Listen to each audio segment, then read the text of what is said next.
Hello, my name is Shaughnessy, and this is my podcast called Samples of Science Cuisine, and I would like to introduce today's guest. Introduce yourself. Hi, yes, I'm Michael Mehall. I'm the Respiratory Therapy Program Director here at West Virginia University. So respiratory therapy is a new major here, correct? Yes, we're very excited about this new major. We plan to launch it here in fall of 24. So it's brand new. We're working through all the processes and building our curriculum and our lab and such. So a lot of really exciting things going on right now with this program. Wow, I bet. So can you talk about a little about what is required to build a major here? Yes. Like all the moving parts and stuff? Yes. So for us to go ahead and offer a new major, we had to do two main things. We had to receive institutional approval here at the university, and also to go through a very complex and comprehensive accreditation review process. So that typically takes a while, and we are doing fantastic with it. So we've gone through multiple steps of that. We have another big review here coming up in the next 2 months, and we're very excited about that. All the feedback that we've received has been glowing regarding the program.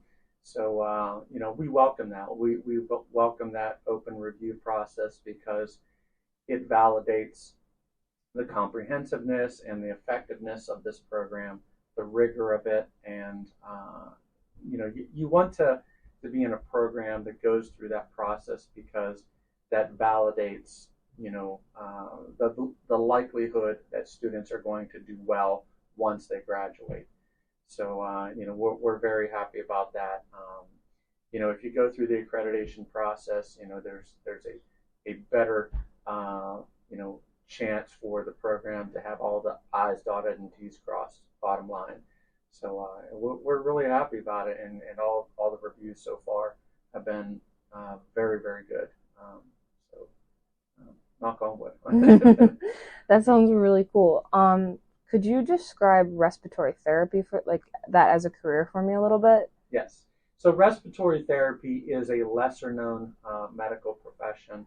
You hear a lot about nursing, you hear a lot about doctors, you hear a lot about physician assistants, but you don't hear a lot about respiratory therapy. We're kind of as I like to call it, the hidden gem in that particular medical field.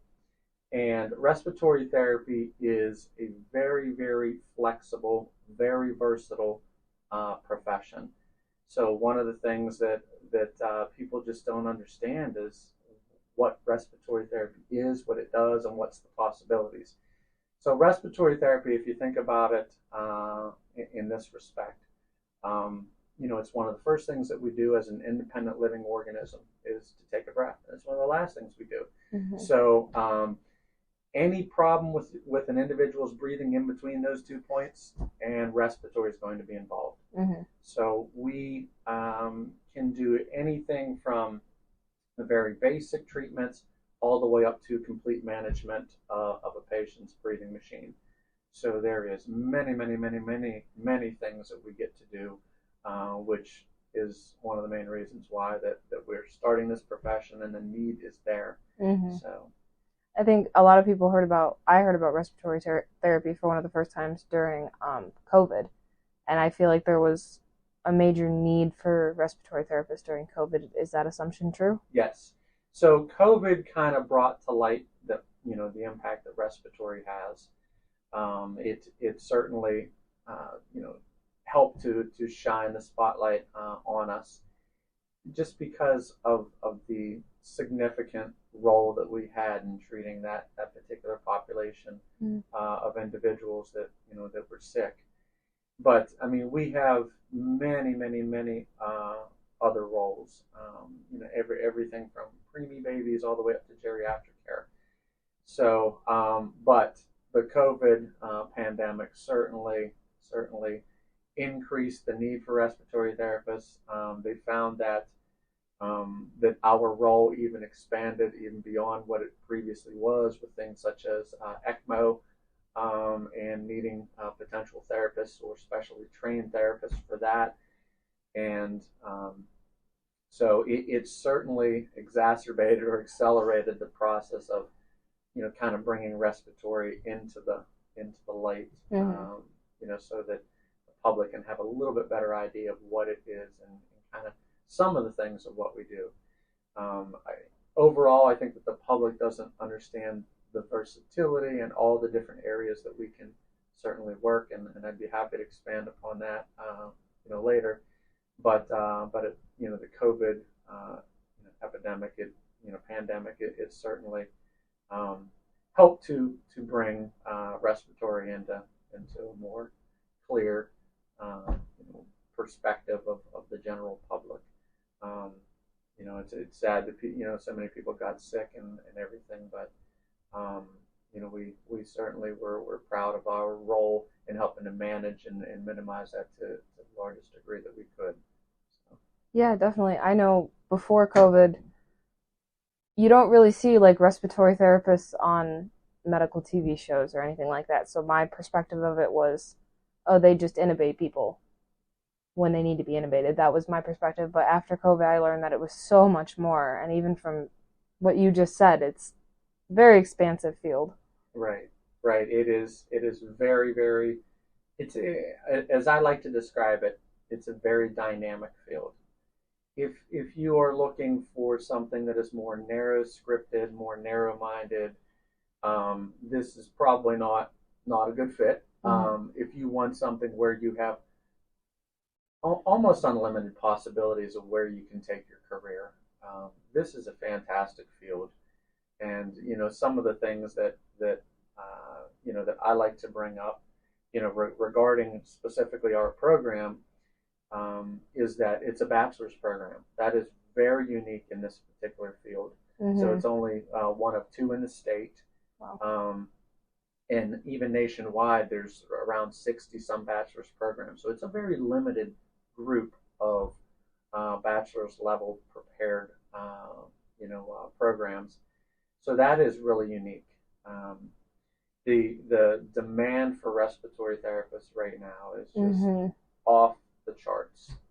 So employability is incredible right now. The local institution here in Morgantown, they are really, really excited about this program because they have a lot of openings. Yeah. And especially with this being a bachelor's degree and seeing the coursework and seeing the curriculum that we're developing here, they're really excited because this is going to be a program where individuals, whenever they graduate, they will be critically thinking therapists. They will be ones that will respond and not just kind of be a knob turner or a button pusher.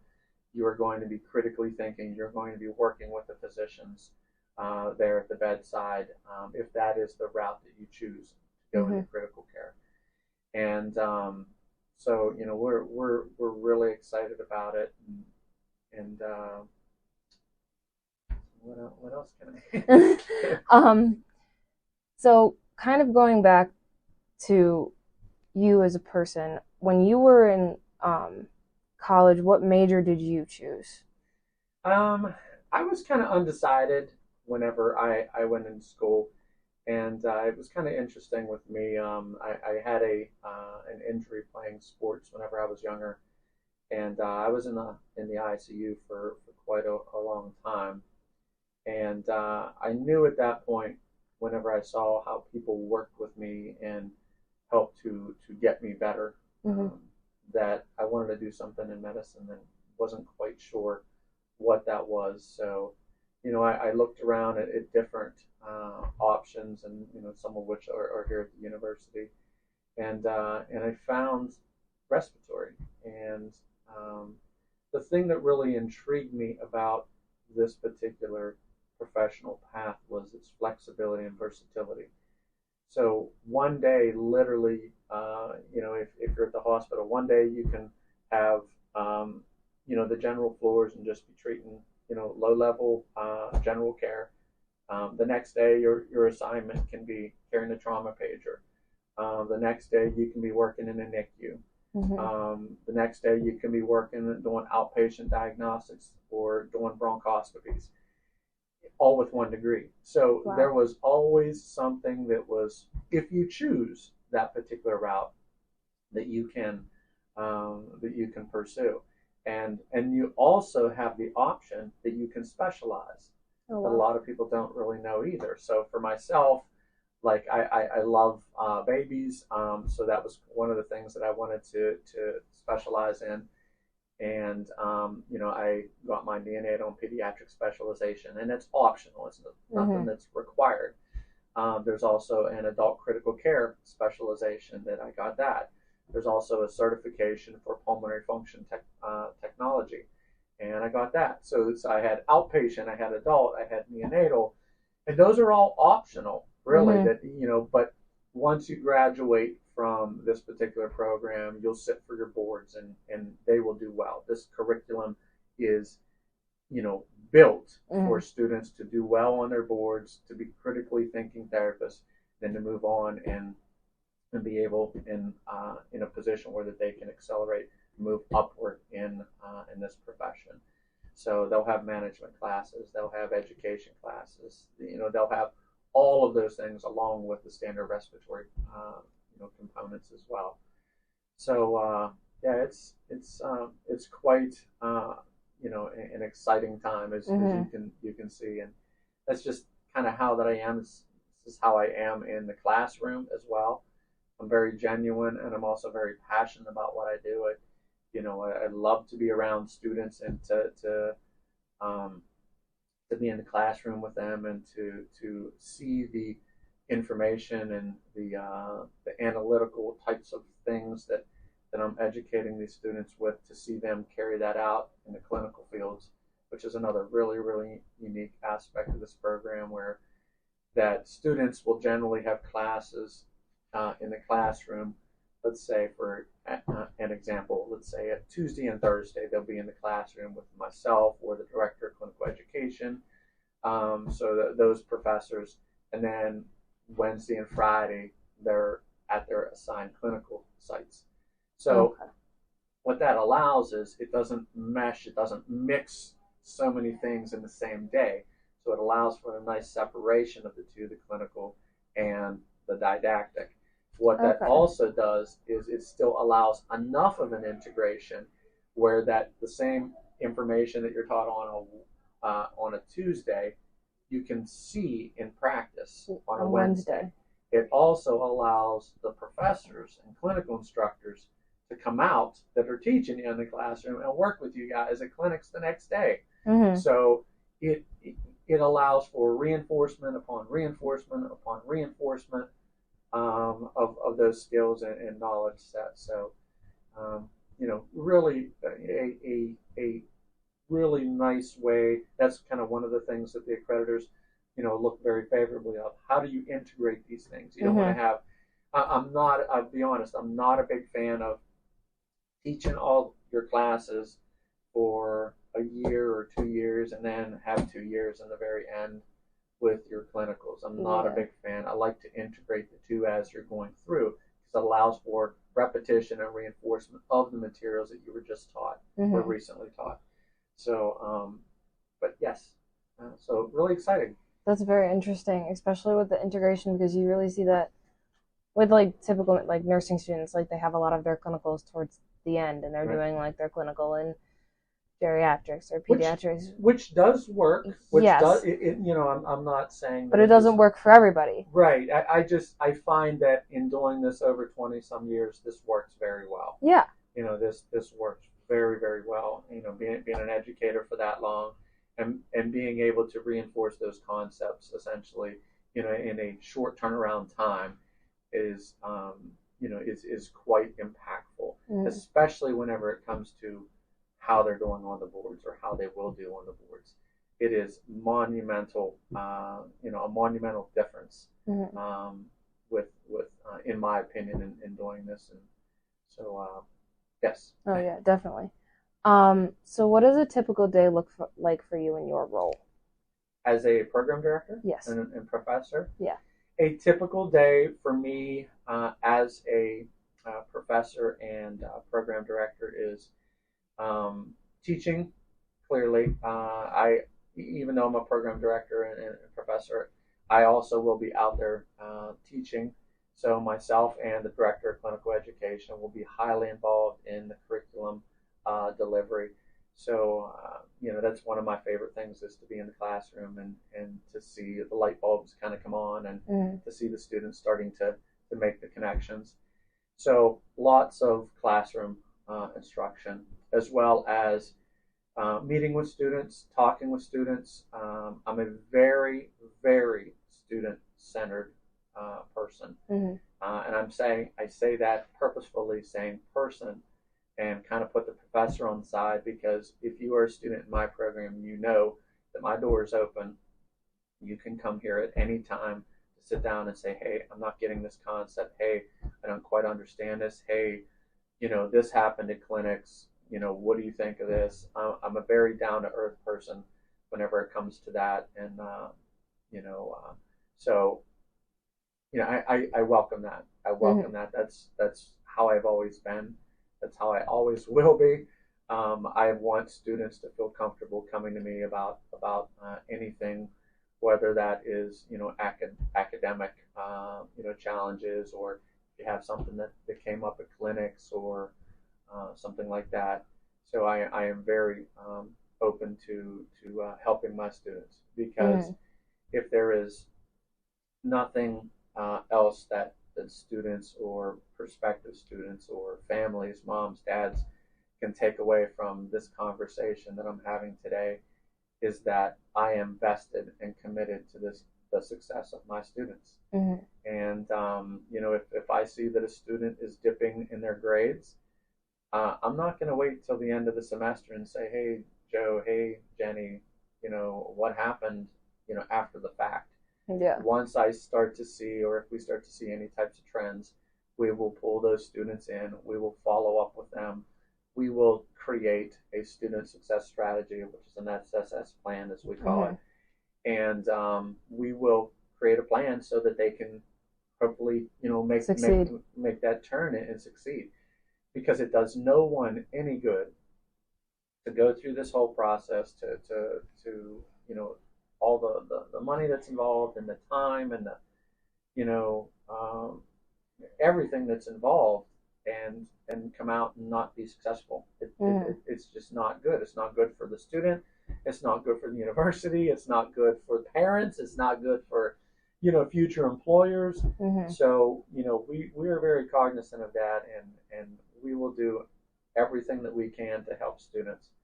And the first day that I meet with students, I will tell them that realistically, you have a pretty good chance of doing well in this program if you can do two things for me.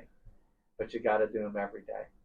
You got to come to class every day, and you got to work hard every day.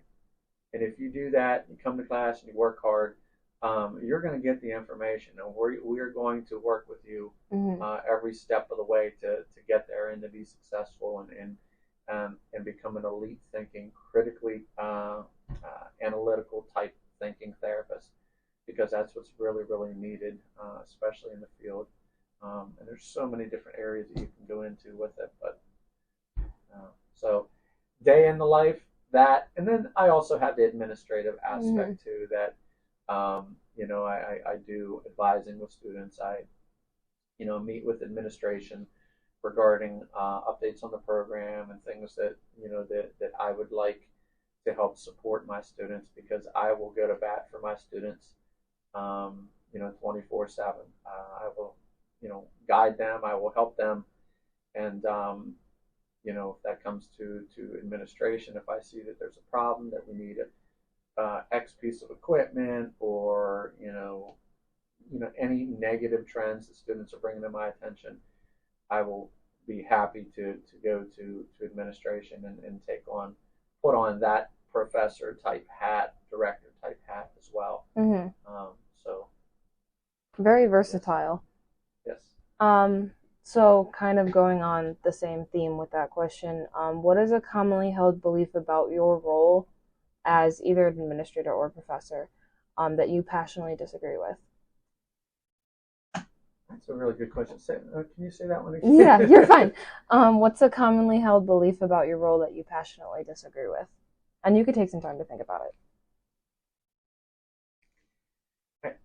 I think I kind of alluded to that. Yeah. Sometimes as a professor, students have the misconception at times, I'm not saying that it's with everybody, but at times that professors are too rigid, too difficult to approach, and that is something that I firmly disagree with.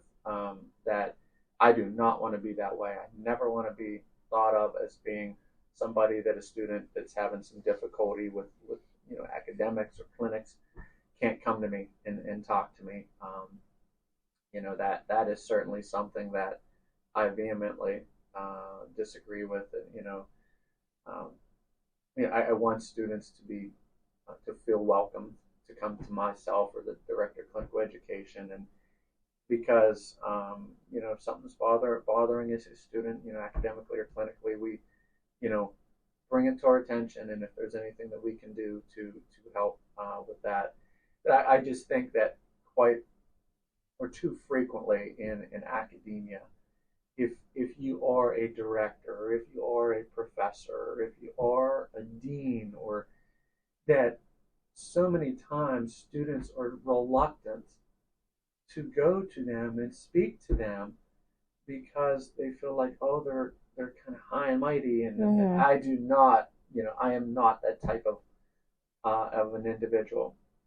Are there times that I have to put on my director's hat, and if I'm doing a presentation to X, Y, or Z, or if we are in an environment where professional titles are required, and students know that they understand those things, but so I think that would be one, that just that that there are many times that that different people in academia only address a professor by Professor so and so, or if you want to, Professor Michal, if you want to call me Professor Mike, if you're a senior and you're ready to graduate, and off the record, if you want to call me Mike, I want students to feel like they can come to me. Yeah. So that's just how I am. Yeah, there's definitely professors that I've had in some of my classes that I'm like, oh, no, I don't want to go to. No. Right, and that's and what that does no good. Yeah. That does no good for anyone. So that would be one that I would say that I like to keep things more at a more interactive, meaning that students can come to me and talk to me, addressing academics and clinicals and such, anytime they want. They should never feel like they can't come to me, and we'll get a plan for success. Yeah, so. Definitely. That's another goal I have with this podcast, is trying to make professors seem more human to high school students, because I know a lot of people coming into college are like, oh my God, professors, and it's so intimidating, but right, and it really doesn't have to be. Right, that's my point. If you talk to my children, I think that they would have a different perspective, and they would see the kind of that I'm a dad, and I'm down to earth, and I like to joke around a lot. I enjoy that. I integrate humor into the classroom. Because my father years ago told me something that I never forgot. He said, Mike, if you don't have fun doing what you're doing, then what the H are you doing it, right? Yeah. So, and I always remembered that. So you want to be able to enjoy doing what you're doing, and I do. I love what I do. I love working with students and teaching students. And then seeing them excel after graduation, and doing this for, well over 20 years, I've seen, students that were, that really didn't have a lot of positive things in life. Let's just put it that way. And whenever I saw them graduate or whenever they come back, and I remember one young lady, she walked into my door, and she struggled, and we worked with her and worked with her and worked with her, and I said, one day whenever you graduate and then you pass your boards, I want you to come back. And I because I and seriously, that same individual came back, and she knocked on my door, and she walked in, and she had a paper in her hand, and she said, "Oh, it's nice to see you. How you doing?" She's working at the hospital, and she's like, "I have something for you," and she gave me her test results for her passing her boards. So, and she broke down in tears and said, thanked me, and I was like, "Hey, I'm just here to help. You did all the work," and the students do. They have to do the work. Yeah. I'm here as a mentor and a guide in my educational role, but students have to be willing to put in the time and the effort. Like I said, got to come to class, got to work hard. If you don't do those things, and if you're sick, stay home. Yeah. Just shoot me an email. Just let me know. Say, hey, you're not going to be in today. I'll get you the information that you needed for the class. No big deal.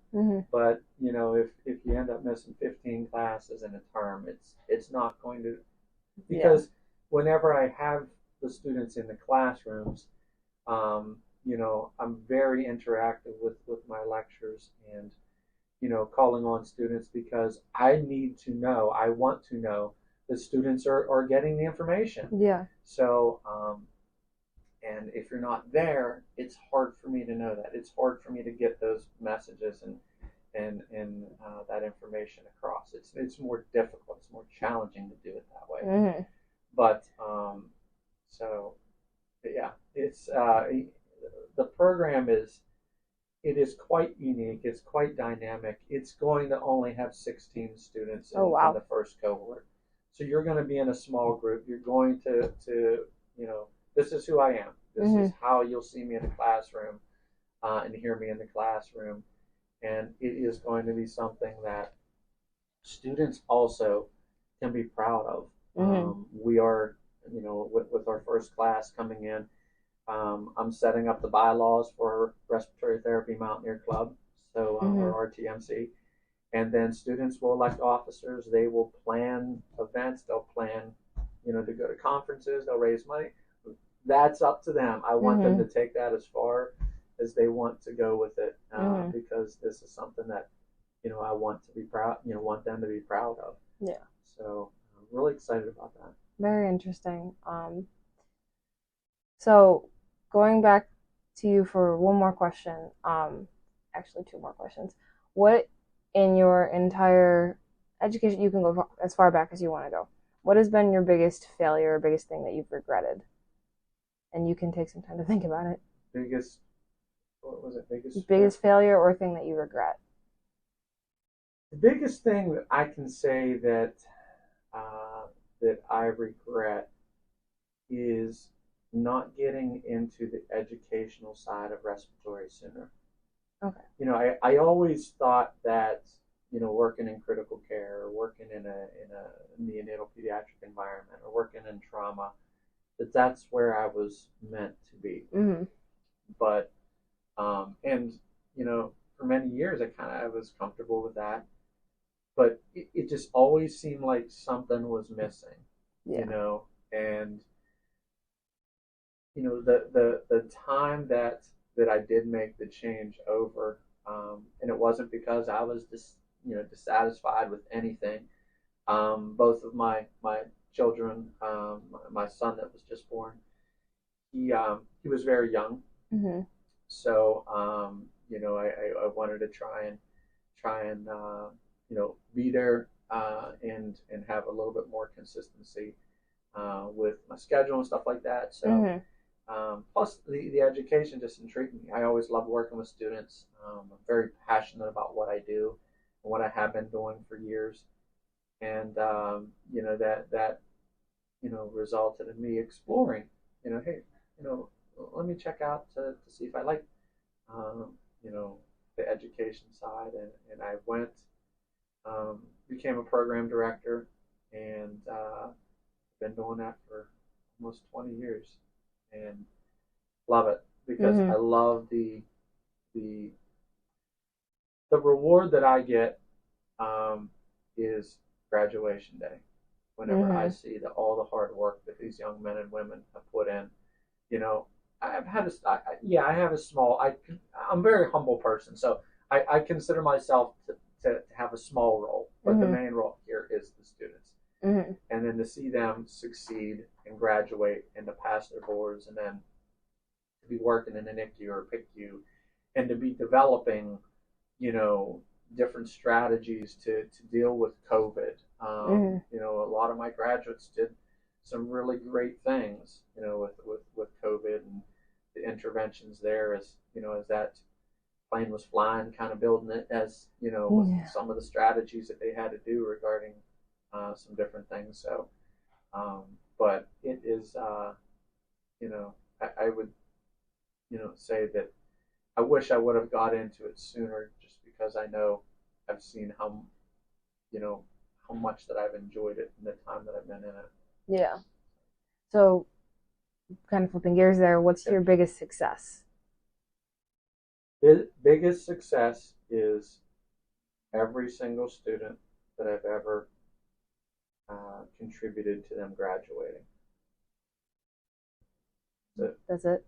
It's it's all about the students with me. I could rattle off my resume. I could rattle off my CV and starting a program from scratch and not having anything except for what's up in my head, building the whole curriculum and that's great. That is truly and I do appreciate whenever people acknowledge that and such, like our accreditors. For the 583-page report that I submitted to them, and them to come back and have no recommendations, no citations, nothing. That is quite a compliment. Yeah. But I don't focus on that. I focus on my students. Yeah. What can I do to help my students succeed? And going back to the previous question, what is something that I regret? Every student that wasn't successful, I regret not being able to get them, to graduation and to graduate and be successful in their profession. So it's kind of both sides of that. Very student centered. It's how I've always been. Yeah, definitely. I'm sure every college professor is like that, but you don't hear a lot of college professors say that. Right. And say that they are here for this. Yeah. And they should. So you're humble, or you're human. I mean,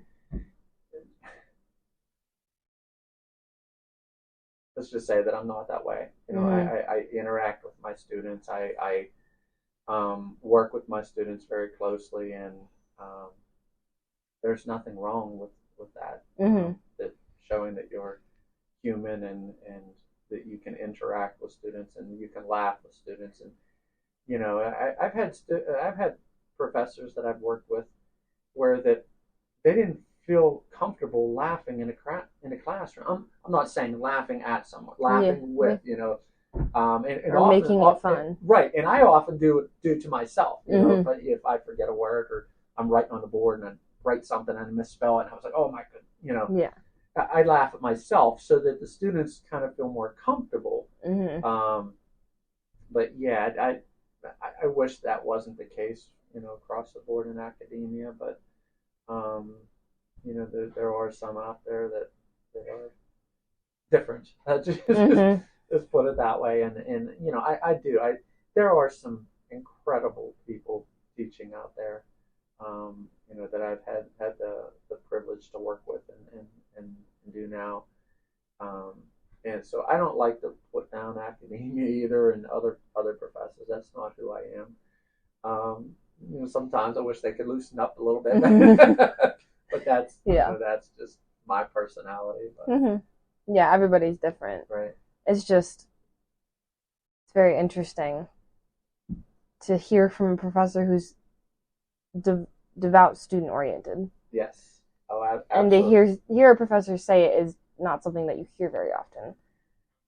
should. I'm sure they all are. Why we're here. Yeah, I'm sure they all are, but some of them, like, yeah, they just don't say it. If you could go back and give your college self a piece of advice, what would you say? If I could go back and give myself in college, or like give your college self a piece of advice. So when you were in college, if you could go back to your college self and give them a piece of advice, what would it be? I asked some hard questions. Yeah, that's a tough one, because whenever I was in school, whenever I started college, I didn't study a lot. You know, I just kind of took it a little bit easier, and I wish that I would have. I wish that I would have applied myself right off the bat. And I remember my very first respiratory therapy quiz, and this is a true story. That my very first quiz in respiratory therapy class, I got a C on it. And I still remember that I was so mad at myself and disappointed in myself. And I literally said, I am never getting another C on a test or a respiratory quiz again. And I didn't. From that moment, that's whenever I was like, I'm not going to just kind of make it through. And I'm glad that I did, because all that extra studying that I did carried through with me. Once I got out, you know, I was able to work in you know, places where you really have to be skilled to work. So if I had a piece of advice for myself years ago, is start studying earlier, start, you know,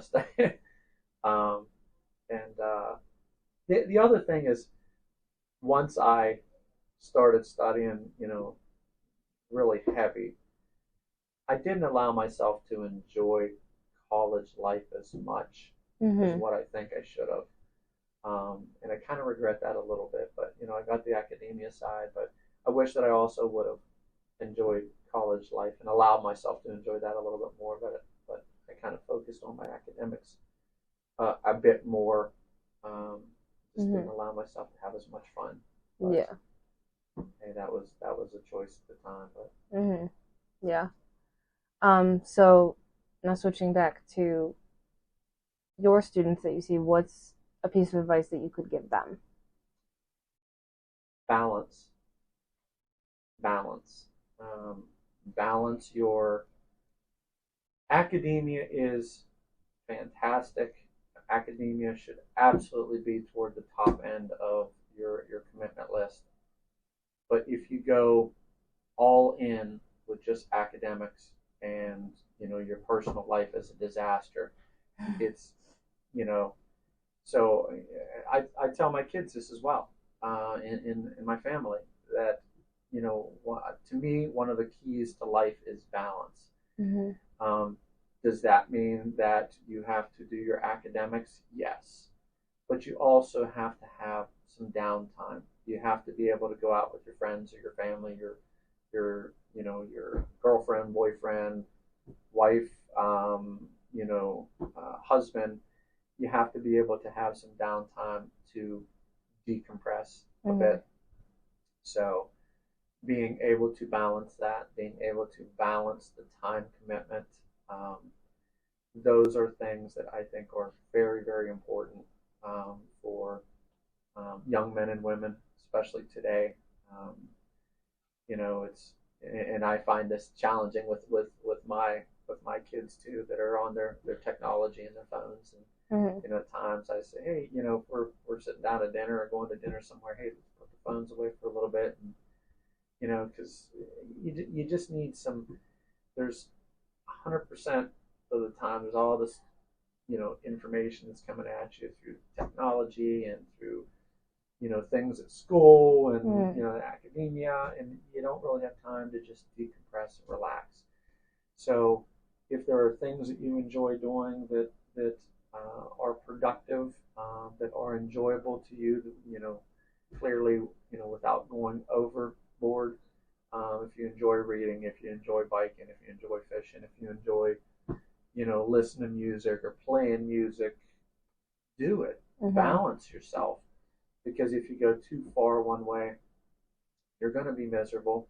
You're not going to the time that you are providing or committing to the academia is not fully invested. It's I've seen this a lot, and I've had to coach students on this and say, hey, you don't seem like yourself. That's what students will find in the classroom. I interact with students in the classroom and call on them a lot.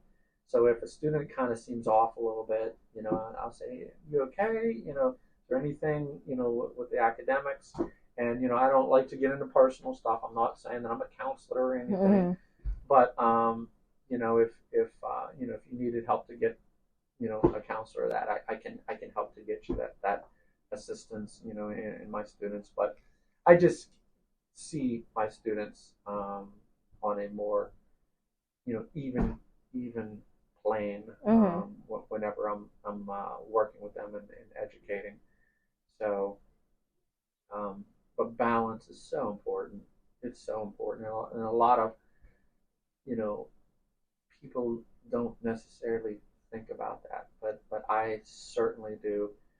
Whether that's your personal life or academics, your finances, all of those things, balance. Try to organize and balance some, and you're going to find that not only in college but in life in general, if you can balance things, in my opinion, that things seem to go a bit smoother. Definitely.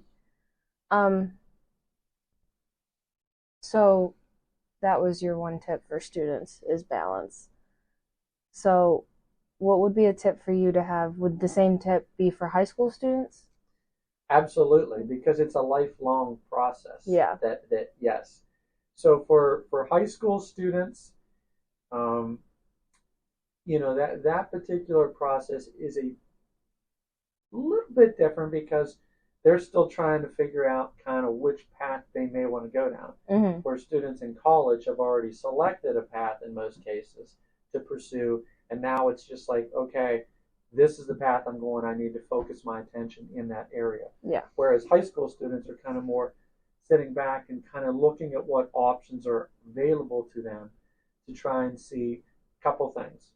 Number one, in any high school student, anyone, for no matter what profession that they're looking at, should be looking at regarding their professional choice.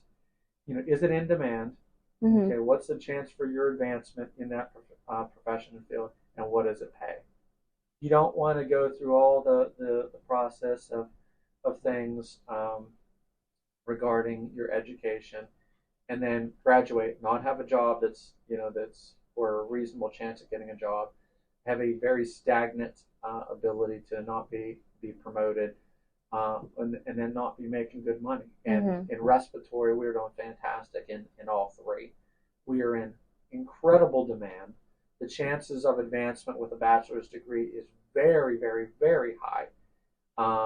And then the average pay for respiratory therapists across the country is around $70,000, according to the U.S. Bureau of Labor and Statistics.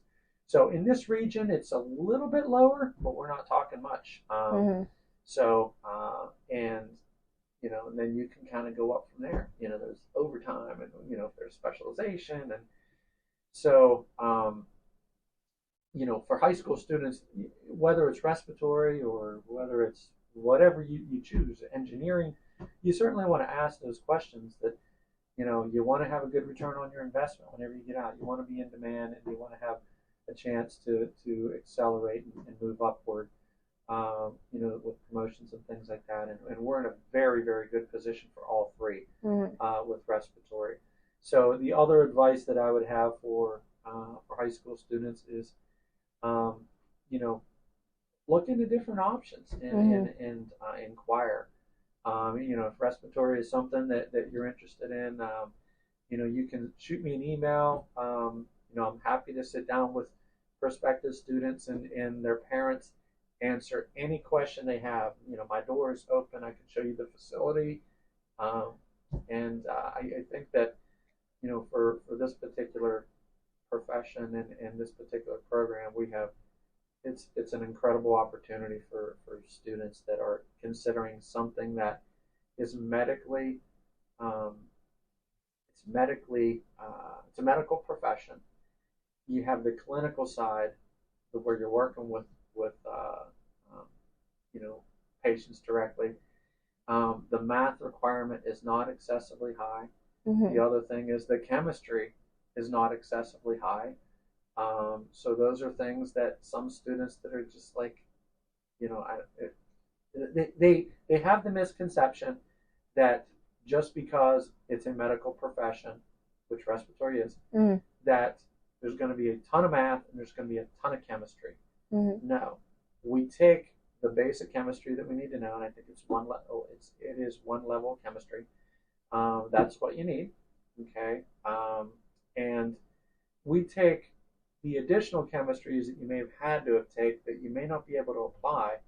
We've taken those credit hours and we've added more respiratory core components.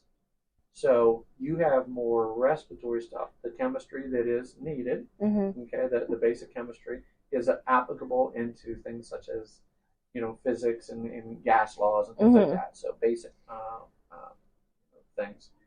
But so it's a way to open the door to students that, the other thing is you don't have to have a 4.0 with this. Our in my experience, I've seen some of the best therapists that I've ever graduated were C students. They, academically they weren't that strong, but kinesthetically or in the clinical arena, working with patients, they're off the charts. So I've always thought about that and considered that. Is there a minimal academic requirement? Yes, but it's not a 4.0. Yeah. So it provides opportunities for students that may have had a difficulty with some math and that chemistry that's scares a lot of people away. We have that basic one level chemistry, and we have some bio and A&P. A&P is a very, very important class. Very important class for us. So and the other requirements are pretty manageable.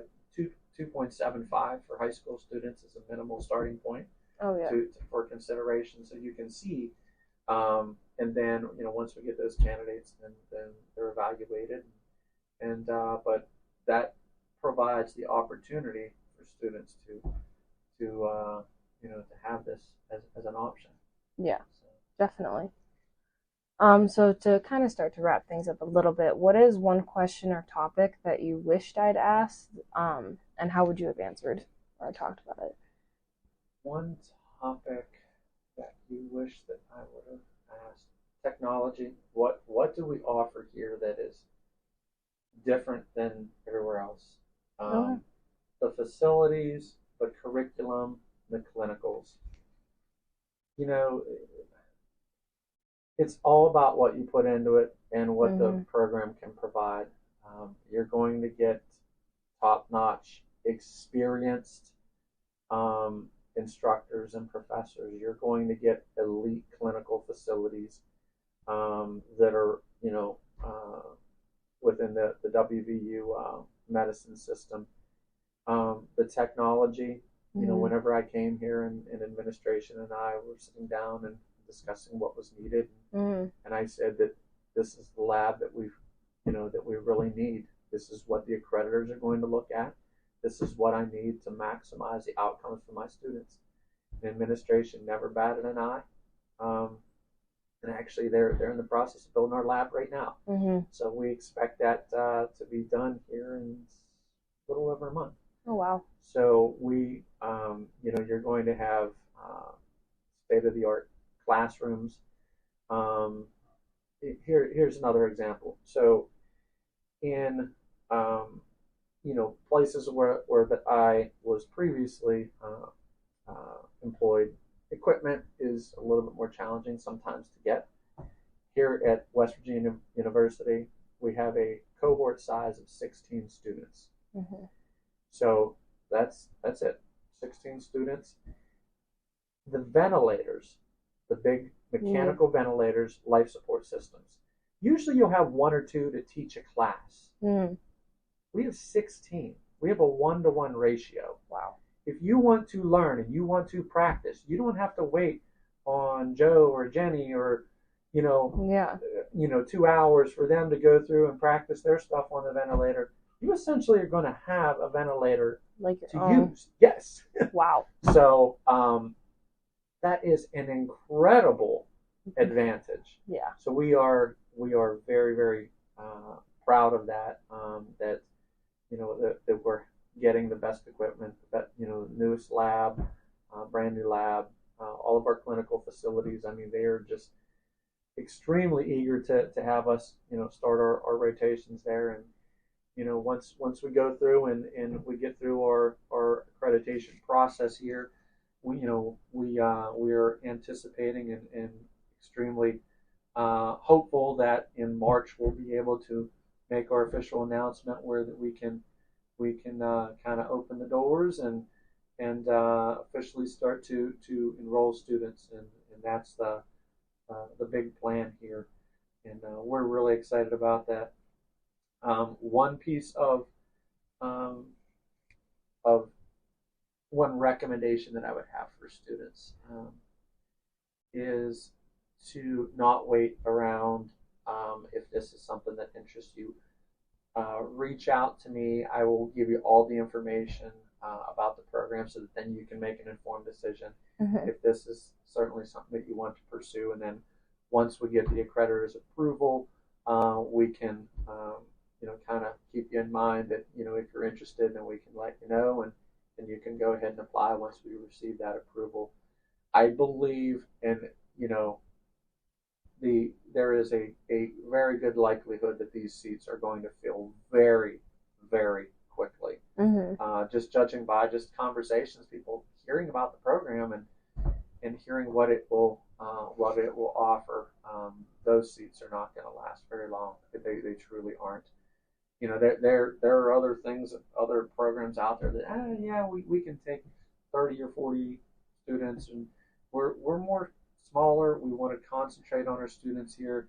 If students need help, we want to make sure that we're available for them. So that's just how that we, our strategy is, and been doing this for a long time. I've had very good success in helping to assist students to become, very productive professionals out there. So. Yeah, definitely. Okay, so my last question is going to seem completely off topic.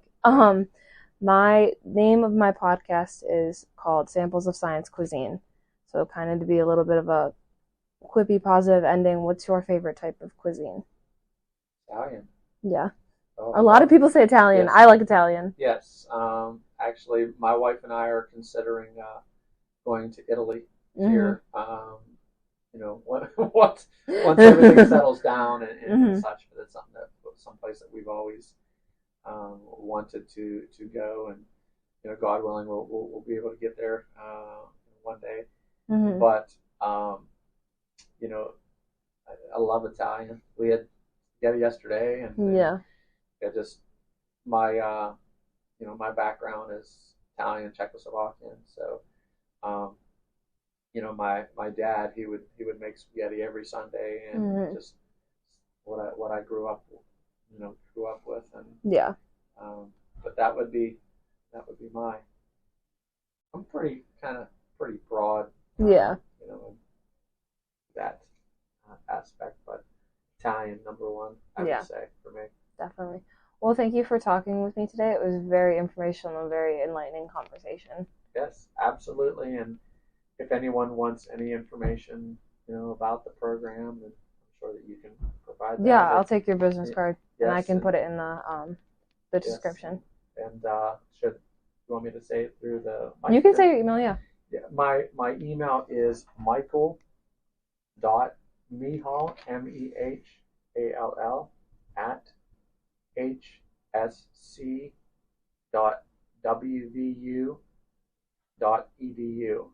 You can reach me by email is the easiest way to get a hold of me, and I'd love to meet future students and their family and such, and because we really are building an incredible dynamic program here that's kind of hidden at the moment, but here in the near future, once we hopefully get all the approvals and everything done, I'm sure that there's going to be a lot more information, and like I said, I really believe that those seats are going to go pretty quick. Oh yeah, so, definitely. But give me a holler if you need anything or just want to come in and see the facilities and learn more about the program. Thank you. Thank you.